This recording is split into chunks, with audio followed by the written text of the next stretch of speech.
નમસ્કાર વિદ્યાર્થી મિત્રો, આજે આપણે જોશું ધોરણ 6 ગણિત વિષયનું દ્વિતીય સત્રાંત પરીક્ષા 2024નું પેપર સોલ્યુશન.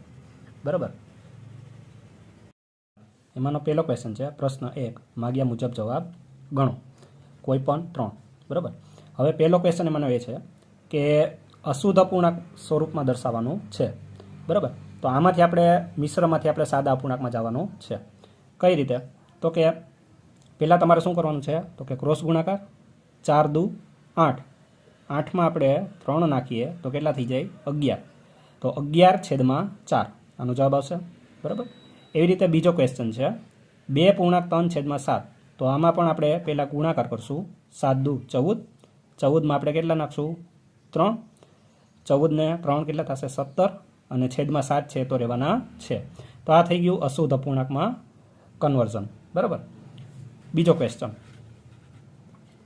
શું કહેવા માગે છે તો કે મિશ્ર અપૂર્ણાંકમાં ફેરવવાના છે. બરાબર, તો 16/3. હવે અહીંયા આપણે એવું છે કે 3 છેદમાં જે છે એનો પાડો એવી રીતે બોલવાનો છે કે 16થી વધે નહીં, એટલે કે અંશથી વધે નહીં. તો 3 × 1 = 3, 3 દુ 6, 3 તેરી 9, 3 ચોક 12, 3 5 15, 3 5 15. આ 15માં આપણે કેટલા નાખીએ તો 16 થાય તો કે 1. બરાબર, તો 3 5 15 ને 1 16/3. આ રીતે આપણે કન્વર્ઝન કરવાનું છે. તેવી જ રીતે 17/4, તો 4નો પાડો આપણે એવી રીતે બોલશું કે જેથી 17થી વધે નહીં. તો 4 × 1 = 4, 4 દુ 8, 4 તેરી 12, ચોકે ચોકે 16, તો ચોકે ચોકે 16, 16માં આપણે 1 નાખીએ તો કેટલા થાય 17 થાય. ઇટ મીન્સ કે આનો આન્સર આવશે 4.1/4. બરાબર, આ થઈ ગયું મિશ્ર અપૂર્ણાંકમાં રૂપાંતર. ત્રીજો ક્વેશ્ચન અશુદ્ધ અપૂર્ણાંક સ્વરૂપમાં દર્શાવો. અશુદ્ધ એટલે કે આમાં પણ તમારે મિશ્રમાંથી સાદા અપૂર્ણાંકમાં જવાનું છે, જે આપણે પહેલા ક્વેશ્ચનમાં કરેલું છે તેવી રીતે. પહેલાં ગુણાકાર કરવાનો છે અને પછી જે જવાબ આવે એમાં કેટલા નાખવાના છે, અંશને ઉમેરી દેવાના છે. એટલે કે 6 તેરી 18, 18માં આપણે 1 નાખીએ તો કેટલા થઈ જાય 19 અને છેદમાં 6 છે એ તો અહીંયા રહેવાના છે જ. બરાબર, બીજું અહીંયા 9 તેરી 27, 27માં આપણે 9 તેરી 27 અને આ 27માં આપણે કેટલા નાખવાના છે 8, 8 ઉમેરીએ એટલે કેટલા થાય 35, 35/9. છેદ છે એ કોઈ દિવસ બદલાશે નહીં, એઝ ઇટ ઇઝ જ આવવાના છે. ક્લિયર? ચોથો પ્રશ્ન શુદ્ધ અપૂર્ણાંકના 2 ઉદાહરણ આપો. શુદ્ધ અપૂર્ણાંક કોને કહેવાય તો કે જેમાં અંશ નાનો હોય, જેમાં અંશ નાનો હોય તેને શું કહેવામાં છે, શુદ્ધ અપૂર્ણાંક કહેવામાં આવે છે. તો અહીં આપણે 4/5 અને 2/3 આ આપણે 2 ઉદાહરણ લખેલા છે જેમાં અંશ છે એ છેદ કરતાં કેવો છે, નાનો છે. બરાબર, તો આ 2 હતા શુદ્ધ અપૂર્ણાંકના ઉદાહરણ. પ્રશ્ન 2 છે એ શું કહેવામાં છે કે નીચેના અપૂર્ણાંકોના સરવાળા કે બાદબાકી કરો. બરાબર છે. હવે અહીંયા તમારે જે બોક્સ આપેલા છે ને એની જગ્યાએ આપણે કંઈક મૂકવાનું થશે. બરાબર છે. તો ફર્સ્ટ ક્વેશ્ચન આપણે જોઈએ તો અહીંયા બોક્સ પછી +3/17 બરાબર 13/17. હવે તમે જોશો તો અહીં બધા દાખલા છે એ સમછેદીના છે. કેવા છે? સમછેદીના. ઇટ મીન્સ કે આપણે અહીંયા છેદનું કાંઈ ટેન્શન લેવાનું છે નહીં, માત્ર ઉપરના આંકડા જ આપણે મેચ કરવાના છે. તો આ બોક્સમાં આપણે કેટલા નાખીએ તો 13 થઈ જાય. તો આ બોક્સમાં 3 તો અહીંયા ઓલરેડી આ બાજુ છે જ, અહીંયા 10 રાખીએ તો 10માં આપણે કેટલા નાખીએ 3, તો 13 થઈ જાય કે ના થઈ જાય. ઇટ મીન્સ કે પહેલા બોક્સ છે એમાં કેટલા આવશે 10 આવશે અને નીચે તો એઝ ઇટ ઇઝ 17 રહેવાના છે જ. સિમ્પલ દાખલા છે. બરાબર, બીજો ક્વેશ્ચન 5માં આપણે કેટલા નાખીએ તો 9 થાય. 5માં કેટલા નાખીએ તો 9 થાય તો કે 4 આવશે. કેટલા આવશે અહીંયા 4, તો અહીંયા આવશે 4/11. જે છેદ છે એ તો એમના આપણે રાખવાનો છે, એમાં કોઈ ચેન્જીસ કરવાનો નથી. બરાબર, નેક્સ્ટ છે એ છે ખાલી જગ્યામાંથી 4 બાદ કરીએ તો 6 આવે. હવે કેટલામાંથી 4 બાદ કરીએ તો 6 આવે તો કે 10. 10માંથી આપણે 4 બાદ કરીએ તો કેટલા આવે 6. છેદમાં તો 17 છે તો અહીંયા પણ 17 મૂકી દેવાના છે. બરાબર, ચોથો ક્વેશ્ચન 16માંથી આપણે કેટલા બાદ કરીએ તો 11 આવે. 16માંથી કેટલા બાદ કરીએ તો 11 આવે તો કે 16માંથી 5 બાદ કરીએ તો આપણને 11 મળે. બરાબર, અને છેદમાં જે 19 છે તો આપણે એઝ ઇટ ઇઝ રાખવાના છે. ક્લિયર? તો પ્રશ્ન બીજાનો બી શું કીધું કે રમા પાસે 5/8 મીટર દોરી છે, જ્યારે ઉમા પાસે 3/4 મીટર દોરી છે, તો બંનેની પાસે મળીને કુલ કેટલા મીટર દોરી થશે. અહીંયા કુલ શબ્દ આવ્યો છે એટલે આપણે બંનેનો શું કરવાનો છે, સરવાળો કરવાનો છે. બરાબર, તો અહીંયા આપણે 5/8 વત્તા 3/4નો આપણે સરવાળો કરીએ. બરાબર, હવે અહીંયા 8 છે અને અહીંયા કેટલા છે 4 છે. તો આપણે બંનેના છેદ સમાન બનાવવા માટે આપણે આને ઉપર અને નીચે બે વડે ગુણેલું છે, બરાબર. હવે અહીંયા 8 થઈ ગયા, અહીંયા પણ 8 થઈ ગયા, બરાબર, એટલે સમછેદી થઈ ગયા. હવે આપણે શું કરશું તો કે એકવાર મોટો લીટો કરી અને વચ્ચે આપણે શું રાખી દઈશું 8, અને ઉપર જે ઓપરેશન છે આપણે કરવાનું છે, તો 5 + 6, 5 + 6, 5 ને 6 કેટલા થશે 11, 11/8.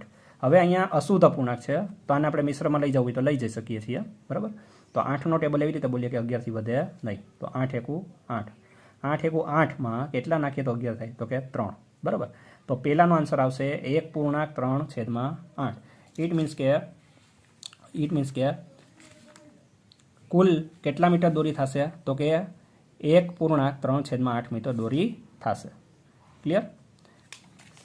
સેકન્ડ ક્વેશ્ચન, માયાએ 2.3/10 કેક અને મીરાએ 1.3/8 કેક આપવામાં આવે તો બંનેને મળીને કુલ કેટલી કેક આપવામાં આવે છે. ફરી પાછો અહીંયા કુલ શબ્દ યુઝ કરેલો છે, એટલે બેનો શું થશે, સરવાળો થશે, બરાબર.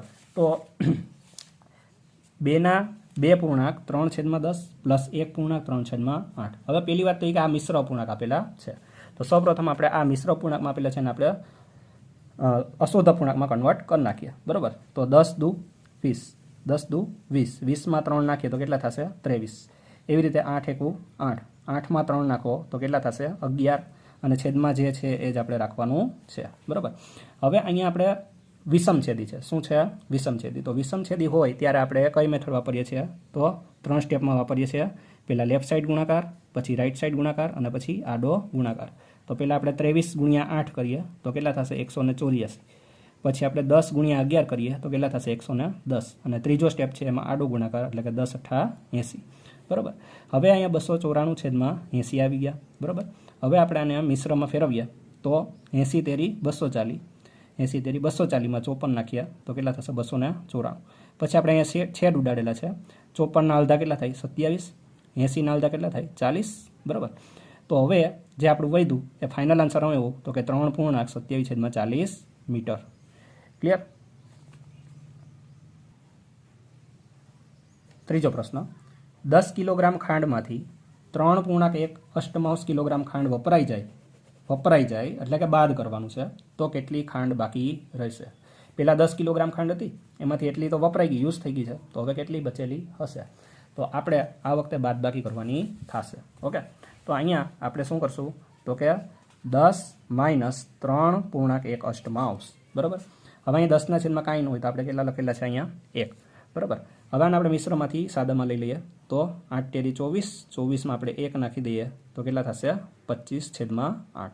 હવે આ વિષમછેદીની મેથડ આપણે વાપરીએ, અહીંયા જે આપણે ઉપર વાપરેલી હતી એ રીતે, બરાબર.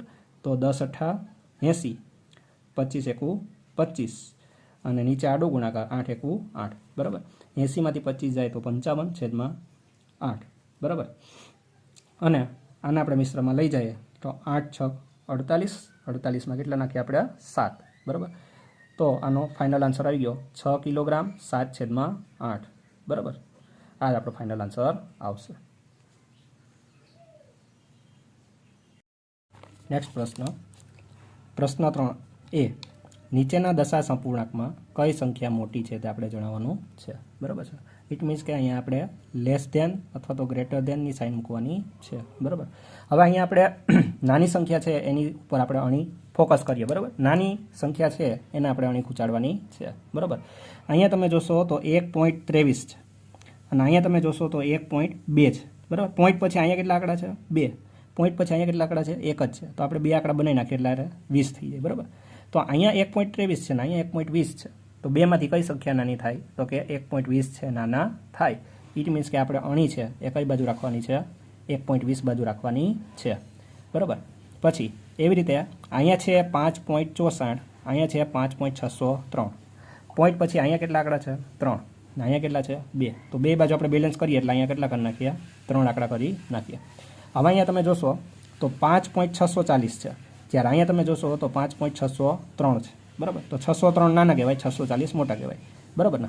તો અહીંયા આપણે અણી છે એ ફરી પાછી કઈ બાજુ રાખશું તો કે 5.603 બાજુ રાખશું, બરાબર.